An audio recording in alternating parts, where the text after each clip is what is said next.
Welcome back, everybody, to the Unboxing Judaism podcast. My name is Rabbi Ari Wolbe. And I'm Rabbi Yaakov Nagel.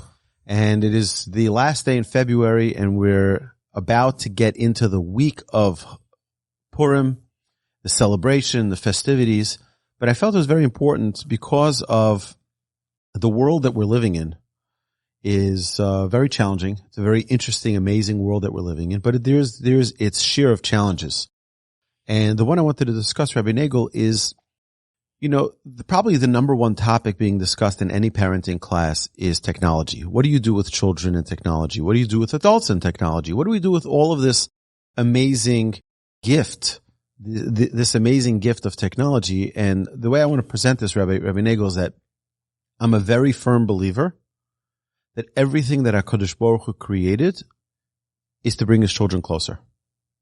So whether it be the television, the radio, the internet, although there could be some very negative elements, I think that overall, HaKadosh Baruch Hu allowed it, the Almighty allowed it to be in this world so that it can do good things for the world and bring his children closer. So that's the premise with which I ask, what is the approach that one should have towards technology? It's such a super good question. And also, it's funny because you're asking this question while we are posted on all the different venues, utilizing technology to convey ideas and deep concepts.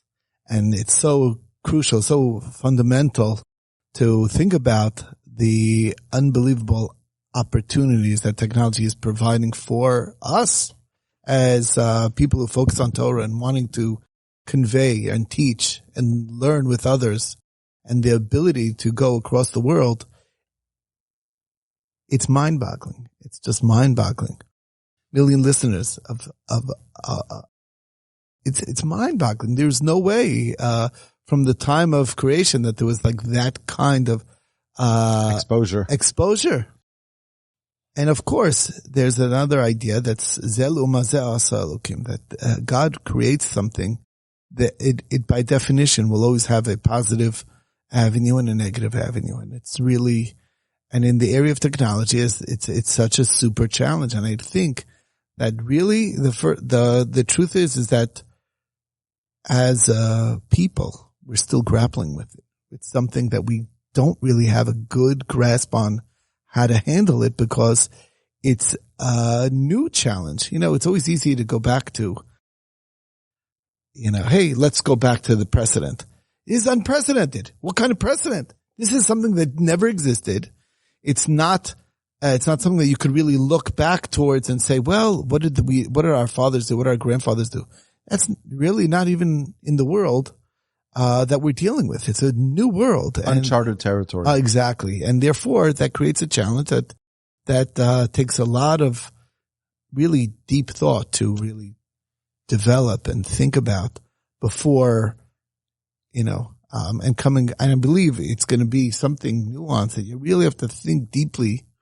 And, I think, like you say, 100%, that absolutely this is part of the will of God in the times before Mashiach to have these avenues to convey, on such a broad scale and to have access to information to such a great degree, which, of course, allows us to have access to misinformation to such a great degree. But something that I learned from my children is something called TMI. Too much information, which is a big problem. You don't want to know intimate details of everything. It's overload and it's dangerous. So this is what the challenges are. And I'd love to hear first your approach, and then maybe we'll try and combine it together. So anytime I talk about this with any of my students, the first thing that I hear from them is why do we need to have any type of restrictions? Let people just be mature adults and be responsible for what it is that they do. And it's the equivalent of saying to our children, why don't you just, leave heroin hanging around and just tell the children just don't touch it, or things of that nature. And people, heroin, that's pretty severe. Yes, it's actually that severe, because the damage that happens to people through exposure to the internet is really pretty radical. And you see people who want to shoot up a mall or want to go and do crazy things because they've been exposed on groups and group chats on different online forums, took to some crazy, ridiculous. You don't have to go to the avenue of violence. I think if you think about it, the addictions that are created, it's like it creates an addiction to so many things. That's so readily available. Right. So I'm going to get to all the productivity violations that come from overexposure to the internet and to technology. But I think the first thing is that I think we have to set the first, like the groundwork, the premise here. The premise is that in Judaism, the Talmud says that ein apotropos la'arayis. There's no one who's trusted when it comes to matters of infidelity, matters of sexuality or immorality. These are things that are nobody is trusted. If we're human and we're living and we're alive, these are challenges that exist in every human being. And that's a very important principle to know that, oh, that's beneath me, or like, I'd never do that. The last 4 governors of New York State were kicked out of office because of an inappropriate relationship with a coworker or assistant or a staffer or whatever. You'd think someone understands, look, I'm the leader of the state. I should have some. No. There's nobody who's trusted. Nobody. The Torah says, ein apotropos. That means that a 90-year-old man with an 18-year-old woman are not trusted to be alone together. What? You're suspecting? No, we're not suspecting. We're just not trusted. And the Torah provides for us the guideline that someone who is in such a situation should avoid not being alone with a woman you're not married to, et cetera, et cetera. There are rules and principles that are put in place so that we don't fall into a trap. So that's number one, which I think that it's important for us to establish from the get-go that there's no one who's trusted. Now, my rabbi sent us out a notice to all of his students. He has hundreds of students, of which the vast majority of them, maybe all of them, are rabbis. They're all ordained rabbis. They've all gone through rabbinic school. And he sent the following puzzling email to all of his students. And it's obvious to me, but he said that anyone who doesn't have a filter on their devices, basically, like, lose my number. Don't call me. Why? That's also obvious why. Because if you don't care about your own spirituality, then you're not my student. Then what are we talking about? The idea that a person should care about their own spiritual state to a point where they'll want to do everything in their power to preserve their level of holiness and spirituality. So I, on all of my devices, have a protective measure for myself. And no, not because I'm suspected of going someplace, but to have an extra measure of protection so that a person doesn't, at a moment of weakness, at a moment of boredom, or a moment of someone sends you a link, that you don't fall into a trap, God forbid, which the Yetzer Hara, the evil inclination, is trying to push a person to, perhaps. So that's across the board. It doesn't say, well, if you're a graduate of my place and you graduated with honors, then we don't have any questions. We see that at every level of, they say about Aristotle. Aristotle lived a very, very promiscuous lifestyle. He's a great philosopher. He's brilliant mind, brilliant philosophy, brilliant ideas. And his students once found him in a very, very compromised state. They said to him, Aristotle, you're the great Aristotle. How is it possible that you do this? He says, no. Now I'm just a human. Now I'm not Aristotle. And later on, I'll put back my Aristotle hat. That's not the way a Jew lives. A Jew, wherever we are, no matter if we're on vacation, no matter if we're home or we're away or we're at a conference, it doesn't make a difference. A person needs to carry themselves the same way, with holiness, with dignity, as a representative of the Almighty. So we're not saying that anybody's accused of anything, God forbid. What we're saying is that we have to create a protective measure because everyone is fallible. Everyone is able to fall into a weak point that extra protection will be there for them in that weak moment. I have a few interesting points.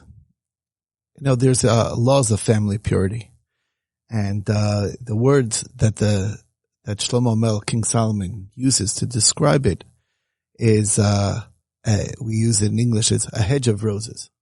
Okay, and what that means is that the Jewish people, we don't need. It's not forbidding things so much as having that built-in reminder at the time that we need it, that keeps us in line, that keeps us in check. And I think that's really what it's really all about. We're not talking about, locking yourself off from technology so much as having that checkpoint that's going to keep you from going further, so that you have that reality check. So you have that recognition before. It's like, I'm going into a place that I really shouldn't be going, and that will stop you from doing that. I think that's really you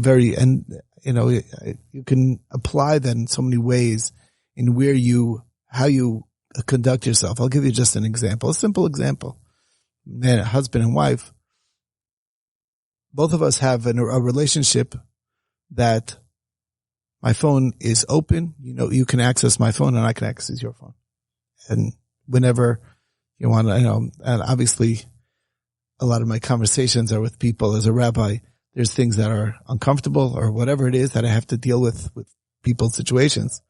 But as a protection for myself, I feel that's very helpful, because I know that my wife will and does regularly go through my phone.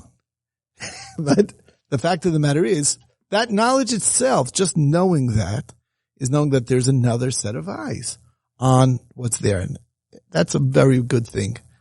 I think it's a very, for me, that's a very special, a very important thing. Simple. An accountability holder. Exactly. And, it affects my behavior. Anyway, I want to share with you a few other interesting insights. Let's talk about children, for instance. And I think this is really, really what it is. What happened with the abundance of technology is we are in a situation where we have no choice, absolutely no choice, to let our children grow up without developing with them a deep, meaningful relationship. There's no option, my view, because if you're not going to have that real relationship, you're not going to be there for them when they're exposed to things that's dangerous. That's what I think is part of one positive, very positive thing of all this technology that in some ways are so unavoidable, because if I don't let them do whatever it is and I create all kinds of fences for them, it's so easy for them to create their own. If they feel it's too harsh on them, they're going to create their own. There's no way of just locking them in a box without completely developing deep, meaningful relationship, discussing these things, and then being aware of your views, and then being aware how important it is, and the value of what Kedusha means, which is, we don't have an English word. Holiness or sanctity. Sanctity, but we don't know what that means. But the Kedusha is a word that we use to describe. You know it when you see it. That's really what it is. So you know it when you see it. Somebody that's living that exalted life, that life of meaning, of connecting to God in every aspect of his life. That's what we want to convey to our children. That's what we want to be ourselves. And we are, of course, children ourselves. And that's another thing that I think you wanted to bring up here. Yeah. My general philosophy on this is not an extremist view, I believe, is that everything in Judaism needs balance. Everything in Judaism is about balance. There's no extremism in Judaism, period. There's no extremism in Judaism. But there has to be the balance. It means you have to create that boundary. I personally don't believe that there should be any rating system in television, in movies, in internet. I don't think there should be any rating system. Why? If it's not appropriate for your child, it's not appropriate for you. It's either appropriate or it's inappropriate. And to me, I don't understand this thing. Oh, if you're older than a certain age, then it's not a problem. If you're younger than a certain age, it is a problem. Why? Because of his innocence? Oh, so we understand that there's a problem here with innocence. So why would it be okay for someone who's older than that age? Because you have the discretion to decide to override it. To me, it just doesn't make any sense. For me, I say if it's not good enough for my kids, it's not good enough for me. It just doesn't make any sense otherwise. But notwithstanding that, I think that some measures of protection need to be placed there for our children so that they don't fall into a trap, so that they don't fall into something that they don't have the strength or the wherewithal to handle it. And what I think you're saying, which is, I believe the key to all of it, is that you have to have a solid relationship with your children. It mandates a relationship with our children that is, it's just unshakable, because it's inevitable that they will face a challenge or two, whether it be in their social life, whether it be with technology or any other area, that they're going to need to not confide, but seek counsel and have the advice and wisdom of their parents. And if we don't have a relationship, then they're just dealing with it on their own. And usually it's not dealt with properly if they're dealing with it on their own. And it could have tragic results. What's very difficult about that, and what I want all of us to know, is how does one get a deep and meaningful relationship with one's child? It's very difficult because you cannot be judgmental. You have to always look at them in a very positive light and never assume that what happened to them, or if they got exposed in some way, was an intentional thing. And really, when you think about it, there's an agenda. There's an agenda in the technology that's out pushing things. And you have to be aware of that. And it's not through no fault of their own. They're just, people are naturally curious about the world around them. And with technology, their ability to satisfy their curiosity is amazing.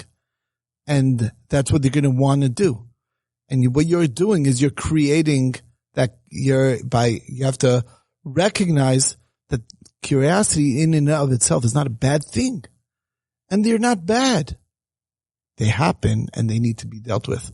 And by not being as non-judgmental as possible with your children and letting them know that and letting them recognize that and not looking down at them in any way, that's the way you'll be creating an open channel that they'll say, you know what? Maybe my father can help me with this challenge. Maybe it's something I can bring up to him and not be embarrassed. It's a very, very hard thing and a very, very important thing. I think that's crucial. And what I mean by develop a deep and meaningful relationship with one's child is that where you can talk freely and they can talk freely without any judgment. I'm listening. I'm open. I'm letting them lead the conversation. I want to hear what they have to say. And this is not only in technology, obviously. It's in all areas of their life. It's God dictated that this is what we need in this final generation to be that, have a real V'heshiv. This is the verse that we read in Navi. V'heshiv le'avos albanim v'le'banim alavosim. There's a connection of the hearts between parent and child is the last thing that we need prior to the Messiah coming. And that's what I think is what it's all about. So I've had 4 teenage children, and we've gotten into this conversation probably with each one of our children where they at some point say, so do you not trust me? And I'm like, it's not an issue of trust here. The Torah doesn't trust us. The Torah tells us very clearly that no one is trusted. No one. Even the greatest rabbi on earth with a beard from here to Bnei Brak is not trusted. That means there's that always that point where, does that mean that someone is being accused or someone is being thought of as doing or something suspected? There's a big difference between, right. Definitely not. We don't suspect anyone. We think of everyone as being righteous and holy. But that does not mean that we can't fall into a trap. And that's what that's what it's there for. It's to create the defense mechanism so that if someone is in that trap, they can get out of it. So I want to give a few practical pieces. Number one is that I believe that any child that has an open phone without any restrictions is reckless, and the parents are making an enormous mistake. It's definitely not good for children to have access to every single app that's out there, to be able to communicate with whoever they want, to be freely downloading or watching or having access to things that are, out there in the world. I think it's pure recklessness. So I want to give a few tips to parents with little children, because I've gotten this question. I'm sure you've gotten this question multiple times, Rabbi Nagel. And people say, okay, I understand. I need to limit their exposure out there. I need to limit their phone access. What do I do? So first there's a great organization called TAG, which is the awareness organization that was created for technology. We understand we're living in a world where technology is a reality. Like, we're not living in the Stone Age where we're still saying it doesn't exist. It exists. It's the reality. Most people need it for work. People need it for their jobs. People need it for multiple reasons. And even kids today, there are many schools that communicate with their students only through these apps that are available only on smartphones. So what are you going to do? You have to provide it for your kid in some way. Now, if you were in a situation where they didn't have that kind of need, okay, so fine, you're lucky. But for most of us in the real world, that's the reality. That's the reality. There's no way to avoid it. So what do you do? So on all Google phones, just so that you know, there is a built-in Google app which is called Family Link, which is a brilliant protector for children. You can control the amount of time they spend on their phone. You can control what apps they have on their phone, if they can download, what they can download. And I highly recommend you look into that if you need that on an Android phone. If you have an Apple phone, you can have parental controls, and you can set up your own password, which hopefully your children don't know, that can limit the amount of time and the same type of restrictions. The only difference is that you can't control it from your phone to what goes on their phone. You could do that on an Android phone, but that's on a technical thing. What's about regular computers? Most kids don't use computers today, but for adults, I have what my rabbi recommended is we have a app that we use which is called Web Chaver, and Web Chaver is basically, you can go anywhere in the world that you want, but you have a Chaver, you have a friend that receives a log of every website you've gone to with a rating. So even if you go to a news website that has a story someplace down on the bottom, which is triggering the rating, it'll show up. And, you can go to CNN.com and it'll show up as a trigger of, something which is, I guess, a bad rating because of the words that are found on that page. So that's also something. So you think twice, should I go to that website? I really prefer not, especially if it's a friend that you respect and you look up to and they see the log. It's just uncomfortable. And the idea is not that we have a police patrol here for the websites we go to. The idea is that we have a defense mechanism within ourselves to protect our own spirituality, because there's nothing more valuable than our relationship with God. And that relationship with God can be severely affected by the things that we watch, things that we see, things that we're exposed to. So if we're protecting our children, which I believe every sane parent should do, we should also find a way to protect ourselves. The child within. Yeah, there's no difference in our spirituality of us being an adult and us being a child.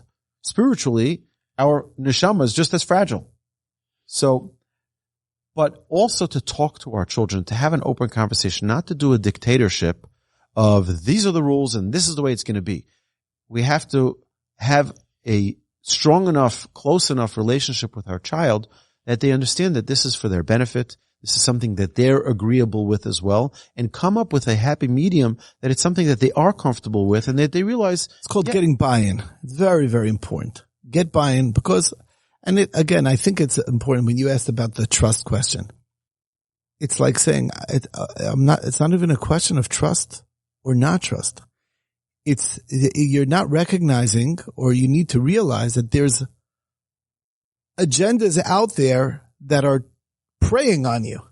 And that's something that's so important. You know, we both know an individual who was working for Facebook, and his job at Facebook was to create the addictive element to the content. That was his job. His job was to figure out the psychology of the user and what we need to do to keep them spending time. People are spending the majority of their day on the internet. Now, hopefully it's not another productive tool, by the way, is that I read an article about Steve Jobs and, all of these, big Fortune 500 CEOs of technology. And the first thing was that they don't let their children have devices. That's the first thing. They all unilaterally did not allow their children to have devices because they know the pitfalls of it. Not only the pitfalls, they created it. They realize what they're doing is creating an addictive environment. That's what their intent is. It's not unintentional. It's very intentional. It's premeditated. And that's the matter of it's not a question of trust. I'm not thinking that you're a bad person, but there's forces that are trying to prey on you. And you need to be aware of that. It's that you need to just know that these are dangers that are out there. I was like, what do you mean? I'm just having an innocent conversation with some random person. No such thing. Nothing good comes out of that, right? So that's a huge challenge. There's another point here, which is that it's a huge time waster. And that I saw those executives, CEO Bill Gates and Jeff Bezos, and they all have technology companies. Elon Musk, I'm sure, does the same thing. He wasn't in that article, but I'm sure he does. And that is that they didn't touch their device till a certain hour of the day. That means, imagine, you start your day at 6, 7 o'clock in the morning, and then you don't touch your phone till 10, 11, 12 o'clock in the afternoon, meaning you get your productive work done. You're not responsive to the world and the text messages and the emails and the, all of the messaging that you're getting from other people. You're not responding. You're using your creativity to produce in the beginning of your day, and then only later on. That way it doesn't take away from your productive time. And I found that to be extremely useful myself, is where I have till a certain hour in the morning where it's called focus time, where I don't have my device. My device works, but all of the apps that I would typically use and or respond to emails and things like that don't show up on my phone till a certain hour of the day. And I guess unless it's an emergency and I can unlock it. But the idea is that it gives you time to focus on the things that are important. And you can limit for yourself how much time you use on certain apps. The idea is not that we have a restrictive lifestyle. The idea is that we have a productive lifestyle and not allow these things to minimize our productivity. Another crucial thing, I think this is true in life. One of the huge innovations that the Muslim movement focused on is the idea of what we would call a cheshbon hanefesh, making a calculation, an accounting of the soul. An accounting of the soul. It's not invented by the Muslim movement, but they put a very important focus on it. Today it's called mindfulness. It's so huge to take an accounting of your day and look back and say, well, let's see how much time actually went on my device, and be aware of that. That itself is like you creating yourself a challenge. It's like, that's way too much time. I need to do a measure to put a stop to that or to limit it. That's really what it is. It's very, very important for oneself. This has nothing to do with the child. It's a great conversation to have with your child and with yourself and say, look, this is my challenge I made for myself. I think it's such a great idea. Maybe you should look into this and think about it. And let's also, what creative ways that we can say, let's not make it the focus of our lives. I think that's such an important, that's really, and once you're doing that, guess what? There's a lot of things you can think about in your day about what you did. And that's what life is all about. Before you go to bed, to have a review of what you did that day and make an accounting. And that's a great way to make your life always one step closer. The next day is a new day. More productive. Let's make it more productive. Let's make that day count even more. All right. No, Hashem should help us all, that we should have the wisdom, the knowledge, the understanding that, these tools were created, like we started off at the beginning of this podcast. It was created for us. It was created for us to use and to utilize for our strengthening of our relationship with God. And there's an enormous amount of technology that could be utilized for Torah. There's an unbelievable resource of Torah classes and podcasts and videos that are online that are from bona fide, real Jewish, God-fearing sources that can help us grow and connect. And on the opposite side, like Zelu Mazed, there's also, sadly, a spiritually devoid content out there that can draw us away from our real purpose and real meaning. Hashem should bless us all to utilize this gift of technology in the appropriate way, to use them to bring ourselves and our families and the people around us to be an inspiration, and to use it for good things, not to share what we ate for dinner last night and the places we went. Of course, it's great to share the beauty of Hashem, and not to make people jealous. It's just another important point. But really to use it as a tool, as a vessel through which we elevate ourselves and connect on a higher level to the Almighty. Amen. Beautiful. All right, my dear friends, thank you. But please, to all of our viewers and listeners out there, Rabbi Nagel and I would love to hear your feedback on this podcast. And if you have any questions or comments or advice, or future podcasts that you'd like to hear us discuss, we'll be very, very happy to receive your email at unboxing@torchweb.org. Please don't hesitate to email us.